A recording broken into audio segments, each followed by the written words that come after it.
The original Bravely Default launched during a time where it felt like everyone had sort of moved on past the tried and true turn-based RPG. Even the kings of the formula, Square Enix, seemed like they had even given up on the genre, as they had been, unfortunately, pouring their everything into the action RPG Final Fantasy XIII and its countless spin-offs. But then, a week before the launch of the last entry in the Final Fantasy XIII trilogy, Square Enix launched Bravely Default on 3DS, at least in North America. It was a glimmer of hope in the eyes of classic fantasy RPG fans, and it faithfully delivered on all fronts. The Bravely Default series originally started life as a sequel to the DS spin-off Final Fantasy The Four Heroes of Light, which is actually why there are so many similarities to the Final Fantasy series. Bravely Default revolves around a party of 4 characters who set out on a quest to recover the 4 crystals that keep the world in order,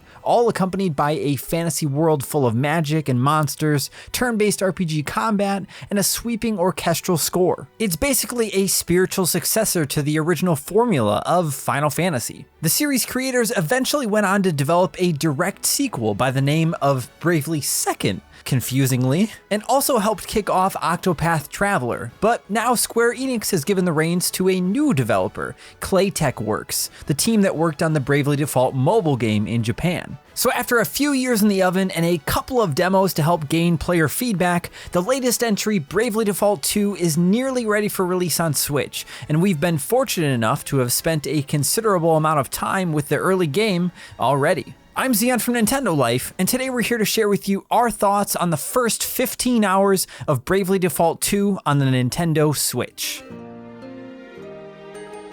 For those of you unfamiliar, Bravely Default 2 is a full-on fantasy RPG that uses a turn-based battle system akin to an epic adventure you'd find on the Super Nintendo. You control up to 4 party members, giving them commands to whittle down the opposing enemy's HP with swords and spells. You'll travel from town to town progressing the story, and taking on battles and bosses along the way to level up your characters and give them new abilities. It's very much inspired by the games of old, but has learned a lot from its predecessors. What makes Bravely Default stand out from its inspirations is its Brave in Default mechanics, which allow you to take additional turns in battle.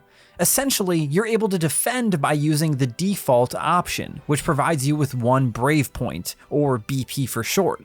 You can then Brave on your next turn at the cost of said BP, which allows you to perform an additional action. This simple mechanic goes a long way in offering you a wealth of options to take on the enemy. Let's say if you're fighting a tough opponent, you could default before you know an enemy is going to attack to soften the blow when they actually strike.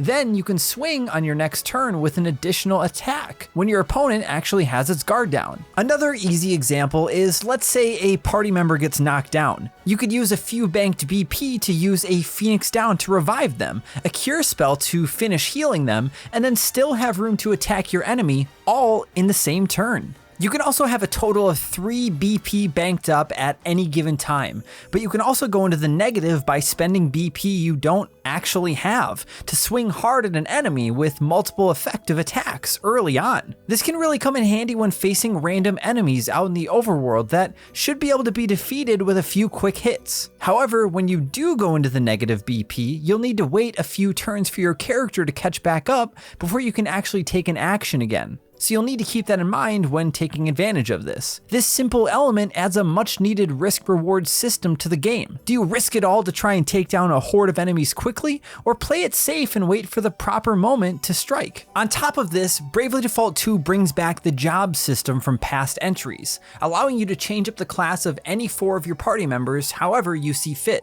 In the beginning, you'll be limited to a few jobs like black mages, white mages, vanguard, and monks, but as you progress through the story, you'll unlock more jobs. These jobs will also level up as you fight with them and will unlock new abilities as you grow. But then if you decide to go down a new career path and try out something different to keep things interesting, you can still equip an old job to a subcategory that gives you access to all of the spells of another job while having a main job too.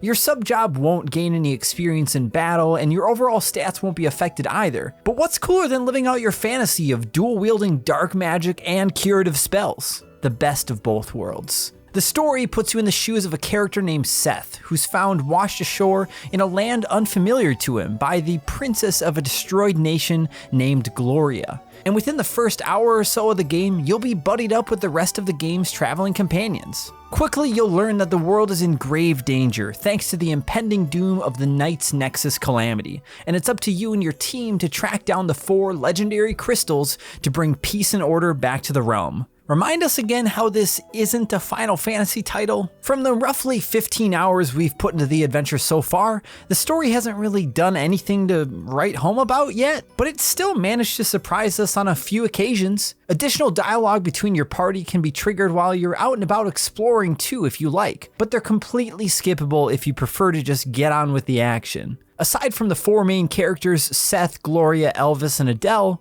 new characters will occasionally join your party to help out periodically in battle and help further carry the story too. And don't get us wrong with this, because we're grateful developers like Square Enix and even Nintendo have taken such a liking to voice acting. But unfortunately, we're still unsure how to feel about the English voice acting direction this time around. Nearly every character has a different accent that often feels out of place. After about 5 or so hours in, we realized that we had the option to switch over to the Japanese voice acting, which fits each character like a glove. The English dialogue isn't Arc Rise Fantasia levels of bad, but it's not great. So if you're the type of person who prefers neither, you can just turn off the voice acting completely as well. Bernard, master of the gaming hall. It is an inestimable honor, Your Highness. そうだ、ご紹介します。獣を使った見せ物をしているニハルです。 Now, Bravely Default 2 may not use an art style that's as nostalgia-inducing as Octopath Traveler, but it still manages to shine in many places. The character and enemy models in particular are most noteworthy, giving off a Jim Henson's puppet vibe. At times, the characters almost look like they're made of sculpey clay, while the enemies' scales shimmer in the sun and fur flutters in the wind. The backgrounds during battle can look a bit plain, but it's likely all of the Switch's processing power is being pumped into the character models. It sure would be nice if we had a Switch Pro to help out with the heavy lifting, huh? Now, the towns you'll encounter throughout the adventure are a completely different story. Each is hand-painted, brimming with color and lively characters to chat with. They remind us a lot of the static backgrounds you'd find in a PS1-era Final Fantasy title. Thankfully, however, these are uncompressed and paint the true picture the developers wanted you to see. It's also worth mentioning we spent most of our time in docked mode, but when we made the occasional jump to handheld, things still ran pretty much flawlessly. Now, maybe we've softened up a bit since we played the originals, but the classic grind of a good old-fashioned RPG kinda got in the way of our enjoyment pretty quickly this time around. Each dungeon or cave comes with a new set of enemies all ready to pummel you into flying fairy dust. And if you don't beat enough of them into submission, the end boss of each area is going to give you a heck of a time. Of course, there is something to be said about adjusting your strategy for each boss encounter, but nothing is more deflating than watching your party struggle to stay alive while barely laying a finger on the enemy. Now, there are actions you can take to alleviate some of the strain of grinding out battles. You can change the overall battle speed with the press of a button, and can copy and paste your last set of attacks to use again quickly. But the time it takes coming in and out of a battle, running back to an inn or a save point to use a tent to heal and refill your MP all adds up and can make the journey feel more like a chore than it should. If you're the kind of person who only has an hour or so to play each night, it could take you a while to make real progress. However, if you find the difficulty to be a little too much or be generally lacking in challenge, you can hop between 3 settings: casual, normal, and hard, at any point during your adventure. We spent the majority of our time on normal, but eventually switched down to casual just to get past one particularly tough boss battle. Bravely Default 2 is shaping up to be quite the polished adventure, full of content to keep RPG fans content. While the early battles felt a bit samey, once we got our hands on more jobs and abilities, our options started to open up. It's a classic RPG by default, but many of you will likely feel right at home with that. We're excited to dive back in and see what else the story and its job systems have to offer, so be sure to check back in with us soon to see what else this fantasy epic has in store. Be sure to let us know in the comments down below what you think of Bravely Default 2 so far. Let us know if you've played the demo or if you're holding off to pick up the actual full game, or if this just really isn't your cup of tea. And as always, if you enjoyed this video and you want to see more content like this, then why don't you go ahead and spend your BP on that subscribe button to Brave a couple times, and then ring that notification bell to be notified whenever we release new videos. Thank you all so much for watching. I'm Zion from Nintendo Life. Stay safe out there, and we will see you next time.